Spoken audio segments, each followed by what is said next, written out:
Well, hi everybody, Father Alex here. Welcome to another episode of the Godcast. I am the host of the Godcast. I'm also the vicar of St Matthew's Church in Burnley in the UK, and I'm also the author of the book Our Daily Bread from Argos to the Altar, a Priest Story. My guest today on the Godcast is Jason J. Smart.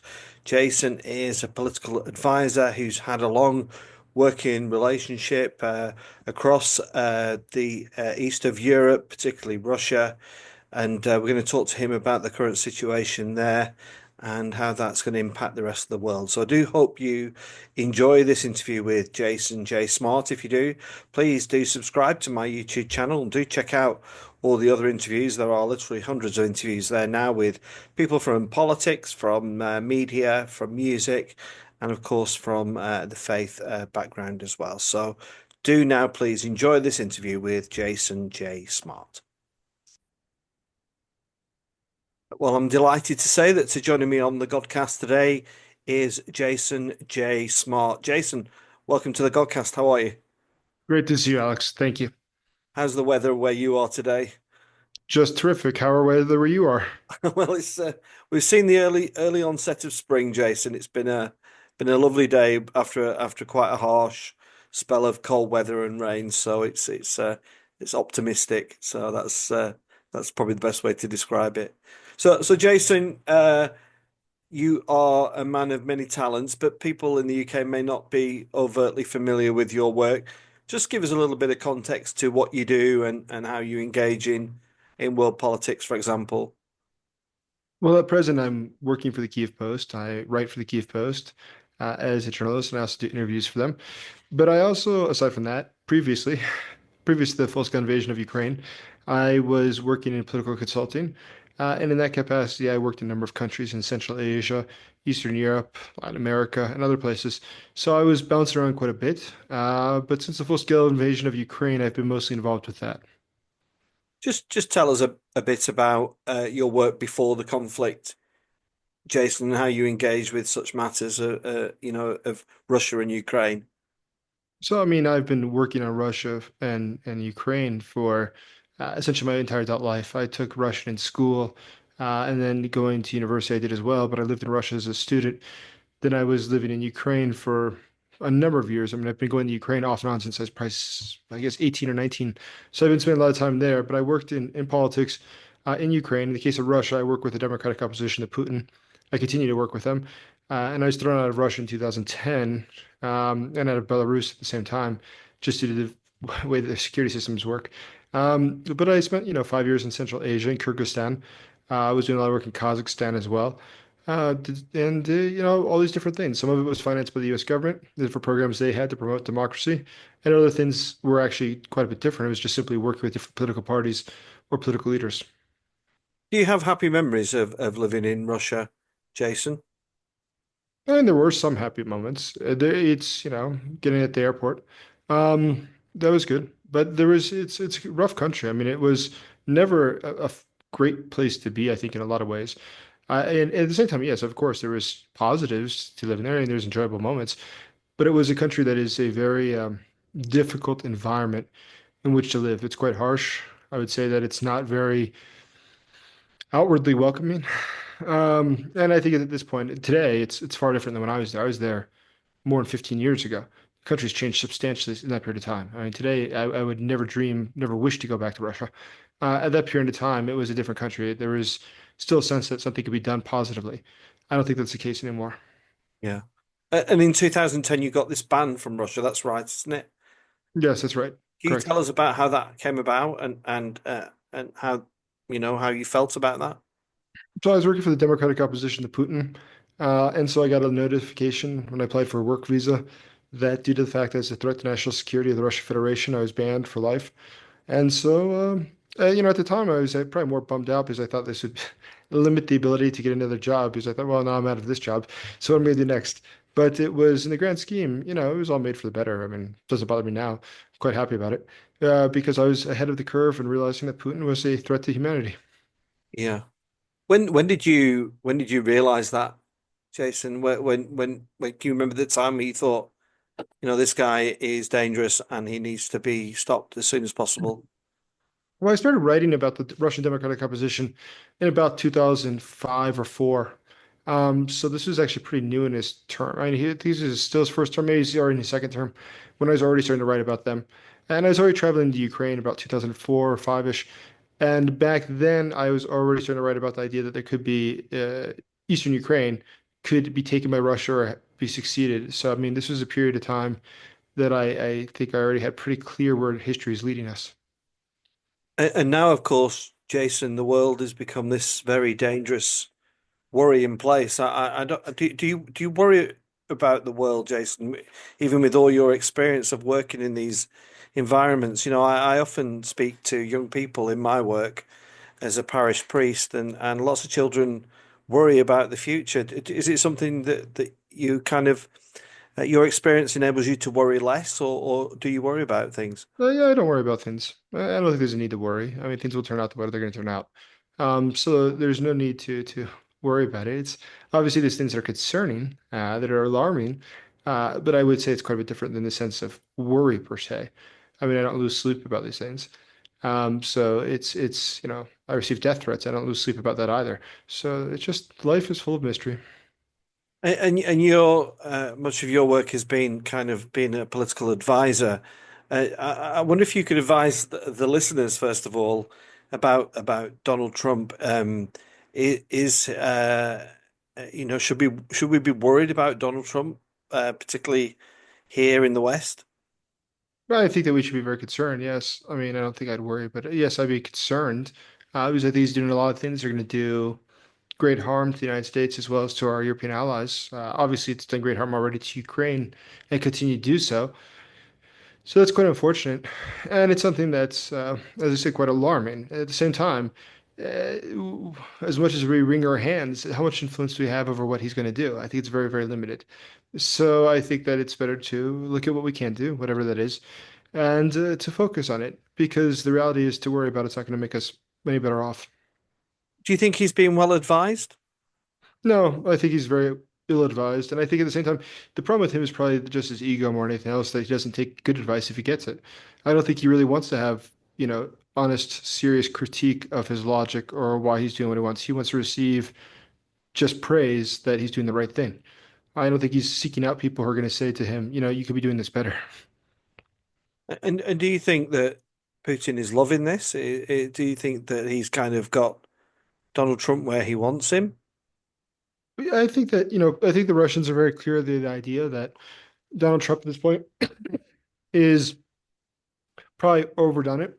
He's done too much to try to appease the Russians to make them happy. They've interpreted that probably as a weakness. And by interpret it as a weakness, accurately interpret it as a weakness, I think that's going to make them less likely to negotiate fair terms because they think that he'll just back down. And we saw already the negotiation efforts that he's put forward haven't worked out particularly well. And I think it's probably not going to get any better anytime soon. Yeah. And how do the people in the States, we don't get a lot of that in our media and in our news, Jason. How the working class person on the streets of America react to Donald Trump. When we see clips of him, he himself, he almost plays himself as the Messiah, doesn't he? That he's the great hope for democracy and the West. But what's the reality from your point of view?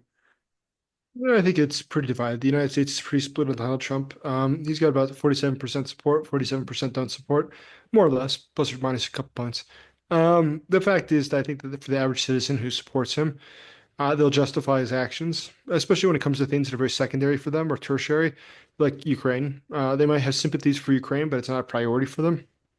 And so when he does something that makes up for the balance, let's say deports a bunch of illegal immigrants, they say, well, that's great. See, that's what I voted for him for. Yeah, it's sort of unfortunate about Ukraine, but that was never my top priority. So he does appease them. I mean, he does make them happy. And so I think that, his numbers have declined substantially in the course of the last couple of months, about 7 percentage points, which is a lot. But at the same time, there's no reason to think there's some sort of popular rebellion against him. Those who didn't vote for him are usually, yes, rolling around and completely upset by this. But the fact is, for the average person, doesn't really care that much about politics first. But secondly, if they have any sympathies for him, they find the justification to continue supporting him.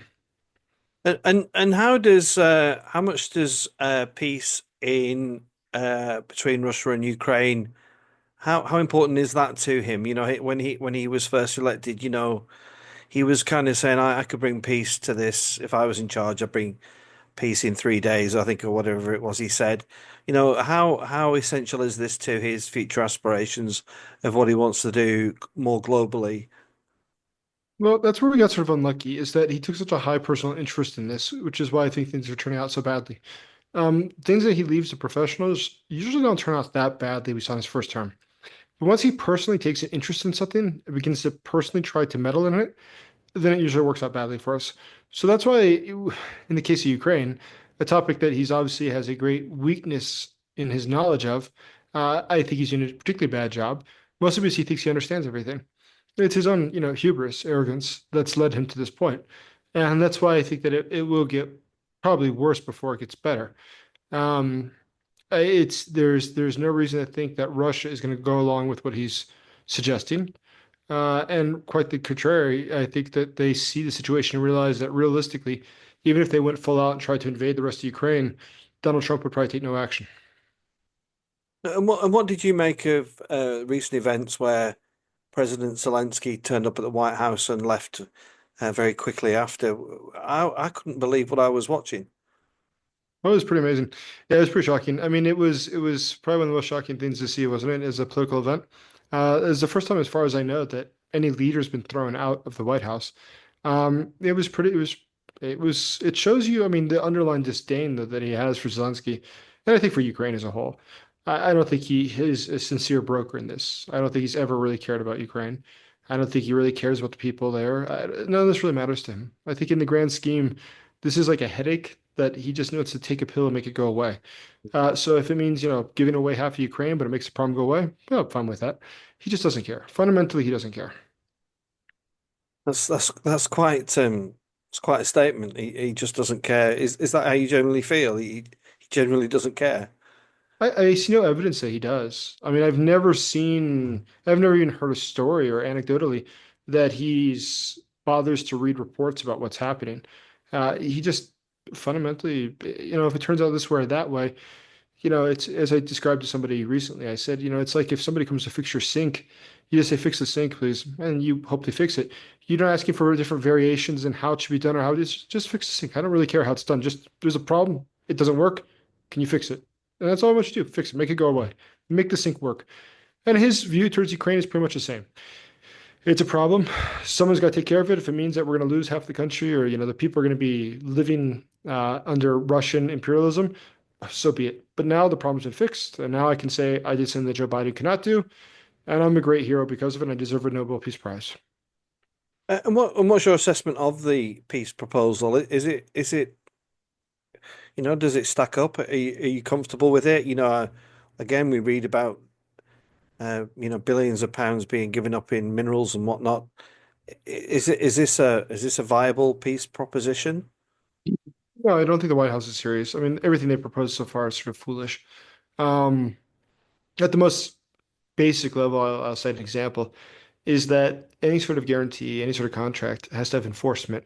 So, so you take something to court if it doesn't work out, or if, you have to guarantee that it's going to be fulfilled. So in this case, it's the United States negotiating without Ukraine, without the Europeans. So who would be the enforcer of this? The United States is going to be further involved. Um, the Russians don't want to have peacekeepers, but the Europeans do want to have peacekeepers. So let's imagine, okay, we secede to the Russian demands and we have no peacekeepers. So that means that we're just going to have Russians standing there waiting to take Ukraine again. This is just absurd. That doesn't work. Okay, let's imagine we have peacekeepers. Okay, if there's going to be peacekeepers, they're not going to be Americans. They're going to be Europeans. But if they're Europeans, why are the Americans the ones negotiate the Russians as to what goes on? Why are we not even involving the Europeans? It doesn't even make any sense. Just fundamentally, this proposition doesn't even begin to add up. And even the mineral deal, which Trump hoped to make $500 billion, it's sort of absurd as well, because that was for weapons that the US had given to Ukraine. The total value is far less than 200 billion. It's far less. And when you look at the grand scheme of this, you go, where's he get these figures from? Why 500 billion? I think Trump wanted to be able to brag that he made money on this deal. Ukraine is desperate, so they're willing to sign over everything they have. It's sort of like a loan shark. And I think he likes that. I think that's how he views himself to be. So it is just absurd. There's been nothing good that's come of Trump so far with Ukraine. And while all this hyperbole continues, what's the reality, Jason, for people in Ukraine and Russia for that matter? We don't really seem to get real statistics about lives lost and the real damage to the infrastructure of Ukraine. What can you tell us about that? So in the case of Ukraine, Eastern Ukraine, the part that's occupied, it has been substantially destroyed. Not all of it, of course, but a great deal. The areas near the front lines are pretty just beat up, pretty destroyed. But major cities like Kyiv or Odessa, there's some occasional buildings that have been struck, but it's not like there's like ruins everywhere. It's nothing like that, by far not. So the major cities are actually quite okay. When you consider it this way, Ukraine has an estimated 4 million people living in it. Sorry, Kiev has an estimated 4 million people living in it. The statistical probabilities of being actually struck by a missile are actually quite low. I mean, just in the number of missiles there are versus the number of people there are. So it would be almost impossible and unthinkable that Russia could ever try to take Kiev. Yet it appears that it's still their objective. And what's your assessment of damage inflicted on the Russian side of the border? Is it a is it a devastating horizon as well? Have the Ukrainians caused much damage? Within Russia, the territory of Russia, well, the Ukrainians only occupied Kursk Oblast, part of it, which is in southern Russia. I was there a few months ago. It didn't look like they destroyed a lot of things, and there's some buildings that have been hit, but there was not a lot of buildings that have been hit. Throughout Russia as a whole, though, there's virtually no damage. I mean, the only thing that's been struck routinely by the Ukrainians within Russia are the oil refineries. Those are routinely struck. But unfortunately, the Russians are quite good at rebuilding them, and most of them don't stay offline for more than a few months, as I recall. And what about the longevity of President Zelensky? Is he in this for the long haul, or do you see a time kind of do you think it could be a short term role for him to kind of agree a peace deal, and do you think he'll move on, or what's your assessment of that, Jason? So once the war ends, I think that Zelensky will his term will also end. I mean, they'll have to have elections after the war ends because then there'll no longer be martial law, which martial law in Ukraine in the constitution prohibits elections to be held. So once there are elections, it'll be interesting to see if he runs again. I don't think he will, probably. I think he's probably burnt out. But if he does run, I think he'd also face a very challenging election. There's a lot of other people, namely military people, namely the former head of the military, former head of military intelligence as well, who are rumored to be thinking about running soon, whose popularity is extremely high. So I don't know. Looking at that, Zelensky might decide it's best to just sit it out and to be remembered for the period of the war than to run and lose. That'd be sort of a tragic way to end the career. Yeah.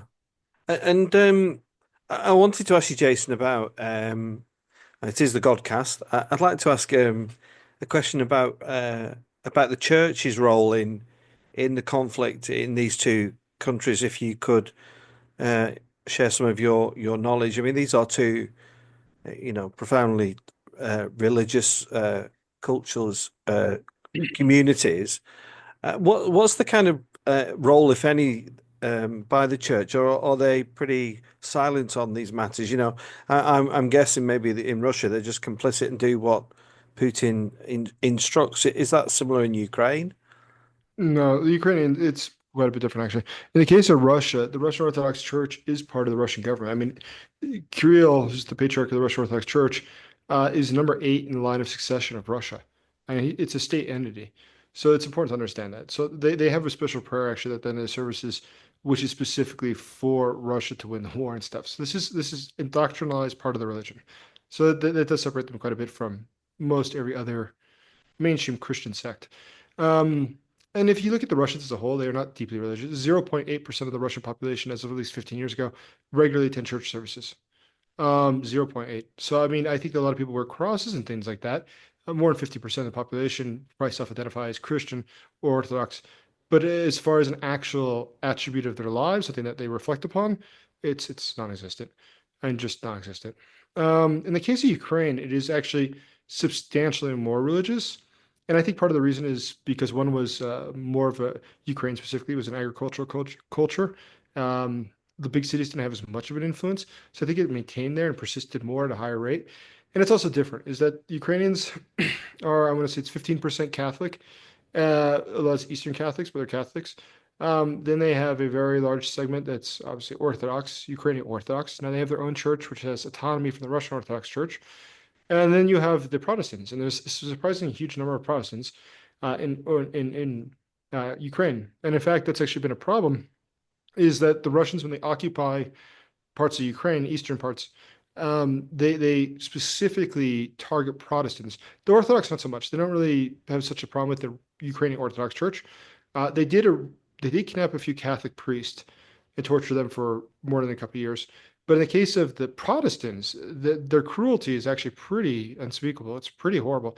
And it's because they seriously believe that it is a plot by the Americans to to actually spread spies around the world vis-a-vis this fake religion. And so the evangelicals especially get targeted. But all the other Protestant sects, choose Methodist or whoever, they'll definitely go after them because they consider it to be something that's a foreign influence that's there, not actually as a religion, that's a front, but the real reason is to spy. Yeah. And Jason, one of the challenges I get as a priest is that you know religion is the root of all evil. Maybe a philosophical question. Do you believe that to be true, or do you think these are, you know, and I've spoken to other people who've just said these are just proxy wars that are going on. These are people searching for their own piece of land to hold power over, etc., etc. What's your take on that? Well, in the case of Ukraine, it's not religious based. I mean, in the case of the the Russian soldiers, um, they're presumably a majority would probably consider themselves to be Orthodox. Um, but see that no bearing in how, but what they do. I mean, they or seem to be very happy to go burn down Orthodox churches inside of Ukraine. So I don't think that it's actually tied to religion. I think I mean, I don't see, and I literally see no tie to religion. That might be an exception, though, in the case of the Russian troops who are Muslims, which there was a lot of them, because they were usually singled out to do things that were considered to be particularly heinous, because they considered the ones who were not part of their religion not to be believers, and so they had less of a problem to do atrocities. Yeah, one of the things that I don't agree with Donald Trump on many things, but on this, I wonder if he's got a legitimate argument. You know that he has said, hasn't he, that you know we America pumped billions and billions into this war, and meanwhile Europe has kind of done very little. Is that a legitimate argument? Is it time for for Western Europe to stand up and be counted, literally, and invest? And if there is to be peacekeepers, then it has to come from Europe and not from America. Well, I mean, Europe definitely does have to take care of its own security, and that's for sure. And I think that is a very legitimate thing. I think he overstates the numbers in dramatic ways that are totally divorced from reality. But at the same time, it is clear that it's going to be clear for a long time that Europe really should take care of its own security. I mean, ultimately, the United States, this goes back to Obama's period, had a foreign policy decision that China, or I should say Asia, is going to be the larger priority due to China. And so the US is the only one that can really deal with China just due to its physical proximity to China versus the Europeans. It makes a lot more sense that the Europeans are focused on Russia and the Americans are more focused on China. Um, there is a logic to that I think is quite reasonable. The naval power of the United States is something that Europe can't ever have. So when you think of this, okay, it makes sense. The Americans are dealing with the Chinese, but the Europeans really haven't been picking it up a lot to do as much to defend themselves or to protect Ukraine as they could have been doing. Yeah, you alluded to China there, Jason. What's the you know what is the order of the in tray for Trump? Is it Ukraine and Russia? Is it China? Is it Taiwan? Is it Palestine and Israel? You know, what's his remit, and what's your kind of? I'd be really interested to know, Jason, where the end game is all this. You know, I do think about our young people, and for many years now, they've seen quite a violent global landscape. And do you see that calming down anytime, you know, in the next 5, 10 years? Well, I think that it's going to change. It usually evolves. Just remember, it wasn't too long ago we were all talking about ISIS and these sorts of groups, and today that's less of an issue. So these things do ebb and flow. At the same time, I think that the world is probably going to become Well, it's actually, I mean, and not because I'm favorable to Ukraine, but sincerely, I think that if Ukraine is beaten, it would be disastrous in consequences for the West for a number of reasons. One, I mean, I think Taiwan, that case is totally gone. I mean, if the Europeans and the Americans won't save Ukraine, which is much closer and much more of a direct national security threat to them, Taiwan's lost. And I think the consequences there get worse is that once those two tyrants, Putin and Xi, have been able to crush the near proximity, the nearby state, then we have the other strongmen in the world do very similar things probably. We'll see tyrants get worse because, we've already crossed the red line and nobody did anything. So why stop crossing red lines? And I think at that point, it's going to get actually much worse globally. Yeah, and how important is the British government in all this, Jason? I was talking to somebody about politics on the Godcast a few weeks ago and saying, years ago we had Margaret Thatcher and we had Ronald Reagan, and they brought some sort of calmness to it all, and were very pivotal in bringing world peace around. What- is the British government still pivotal in these matters? I think the British government's probably one of the most important. I mean, I would actually, it's probably the most important, actually, more than the Americans at this point. The fact is that Britain has been very strong in its support, very clear in its. And by the way, what I like about the British is that it's both the major political parties are quite clear about their support for Ukraine against Russian tyranny. And that's refreshing. The United States, unfortunately, it's devolved from that, where no longer do we look at tyranny and call it such, but instead we try to make friends with it. Yes, it's been really enlightening. I mean, I've asked you lots of questions, and I didn't give you prior knowledge to these, but it's great. I think it's great for people to just hear it from somebody who's got the expertise. One thing I'd like to ask before we finish is an unrelated matter, but still quite tense, and that's between the states, the United States of America, and Canada, and this idea that Trump said that he'd like Canada to be the 31st state, uh, and he's putting tariffs in left, right, and centre. I think Canada, for me, Canada is quite interesting because the king, the English monarch, is also the king of the Commonwealth, leader of the Commonwealth. In Canada, how do you see that playing out in the coming months and years? So I don't think we're going to annex Canada for a lot of reasons. One, just because it's just so absurd. Why would you want to annex Canada? I think the reality, though, we should probably ask ourselves, why does Donald Trump do that? Why does he say things like this? Or occupying Greenland, or taking back the Panama Canal, or perhaps taking Mexico, he mentioned another time. But why does he really do that? So I think it's important to note that Donald Trump has a tendency whenever there's something in the news cycle going on that doesn't work out well for him, he goes off on these sort of strange tangents. So you notice just a few days ago that there was a phone call between Putin and Trump. And sure enough, what did Trump announce the evening before? That he's going to release all the documents about John F. Kennedy's assassination. And why was that? I'm pretty sure because when it happened, I said, oh, something's going to happen tomorrow. It's because whenever he feels that he might get bad press, he does something that's going to create even more press. So nobody talks about the bad press. Like the day he did the press conference about Greenland, there was a court ruling in New York against him. So he scheduled his press conference about Greenland for 2 hours, babbling on about it, to coincide exactly when the judge was reading the verdict in New York. But guess what? Not one newspaper in the United States covered the verdict in New York. They all talked about Greenland being annexed because it's much more salacious. So I think it's actually a communication strategy that he uses. Thanks, Jason. And on a personal level, Jason, do you, as a journalist, you're not short of material, are you? No, there's plenty going on. It doesn't get boring. So we have that going for us. And did the Ukrainians enjoy, do they enjoy that kind of aspect? Learn, what is their, like you write for the Kyiv, is that something they kind of hang on to? Do they use you as a useful form of information? Sure. I mean, I in Ukraine, because I do speak the languages, I speak Russian and Ukrainian, is I probably, I don't know, 20 times a week go on television in Ukraine, maybe 15. So like this, I guess depends actually. Depends on the news cycle. Depends on these. So if Donald Trump does something really outlandish with Ukraine, there's a lot of demand. But if it's sort of quiet and Americans haven't done anything strange recently, there's less demand. But no, it's quite routine. It's because there's a high interest in America. There's a high interest in the UK. And it's funny, since you're British, I'll mention that the Ukrainians, for whatever reason, really like the British. It's something that they what is Britain or how they perceive Britain to be is something they have an extremely high opinion of, very positive opinion of. They really like it. So, and it's interesting because I don't know how they distinguish, say, British culture from American. For them, it's just English being spoken. Or how they, no, but they just very clearly distinguish between them. So it is very funny. I think that is. I sometimes think, we